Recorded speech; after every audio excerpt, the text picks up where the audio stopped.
Brian Mott. This is my cheat sheet for Tuesday, March 20th. So much to try to pack in here today. Let's start with Florida's real estate market. Foreclosure rates have been dropping precipitously in Florida.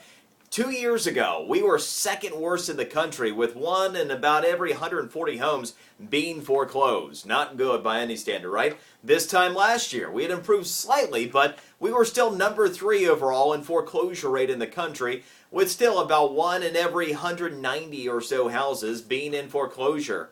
Well, what a difference a year or 2 years makes, as the case may be. We're still one of the worst in the country, but look, being 5th on the bad list rather than 2 or 3 is a big improvement, and here's the other piece of it. Our foreclosure rate in Florida is now 1 in every 331 homes. That's a dramatic improvement, more than 100% improvement over 2 years ago. So that is what we're looking for. There's a clear trend in place in Florida real estate, and that is that fewer people are falling into default, that the real estate market in Florida is stabilizing, and of course with so many areas, including ours, being destination places for real estate in Florida, there's even more reason to be optimistic. So any way you slice it, Florida's real estate market is very quickly improving, at least as far as distressed property goes. Paul Ryan's tax plan, it's going to come out later today. Let me hit just a few of the finer points that are going to end up gaining some attention today.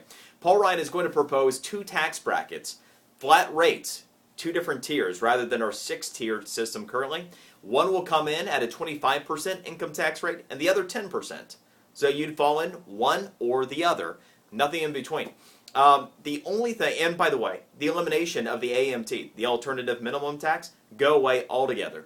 I'll tell you, there's a lot to like in this plan, but the one thing that I do wish I would see in more of these proposals is a system that would get everybody having to pay at least something. It's not that I'm trying to take money away from the poor people. I know the argument, and everybody will try to, just beat me over the head with trying to take money away from somebody who's struggling. It's not like that. This is the United States of America. Everybody has the right to vote. Everybody uses the roads. Everybody uses the infrastructure. Everybody should have skin in the game. Until and unless that happens, accountability will be nothing in this country, because there will still be people that are going to vote for whatever politician's going to give them the most, because if they're not paying taxes, why the hell do they care, right? That's my one issue with Paul Ryan or anybody else's tax plan. He does go to a 25% flat corporate rate in a plan that mirrors what Mitt Romney has proposed. Anyway, it'll be subject to a lot of conversation coming up pretty soon. On balance, it's a pretty decent plan, but you heard what I just had to say.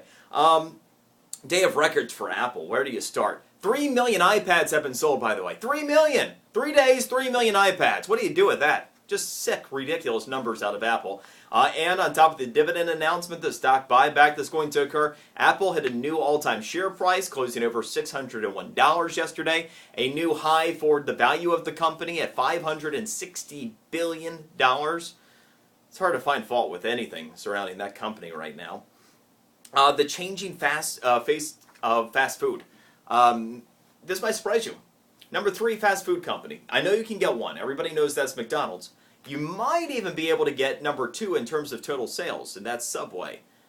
I bet you won't get number 3. I'll give you several guesses. Get this. It's not Wendy's, it's not Burger King, it's now Starbucks. Starbucks has moved up to number 3 in overall fast food. This might not be so surprising that yesterday I was telling you about their new concept, the Evolution Fresh. This is something that is going to be a juice and smoothie bar that they're going to roll out. Well, heck, if they're already number 3 in fast food and they come up with a new concept, who knows? McDonald's eventually might have some competition. But by the way, Wendy's did end up passing Burger King for number 4. Burger King now number 5 in fast food sales. And real quick, tax benefit. There's a little loophole that can be utilized in the tax code for before you file April 15th. A lot of times you think that you can't utilize deductions unless you itemize on your taxes. There's a little known loophole in the tax code for this year that will allow any student to deduct up to $4,000 worth of tuition and fee expense without having to itemize. So if your kids or you might be filing your own taxes and you otherwise wouldn't itemize, you could use that $4K deduction. There you go. More information about it on the fiscal cheat sheet as always. Enjoy your day. See ya tomorrow.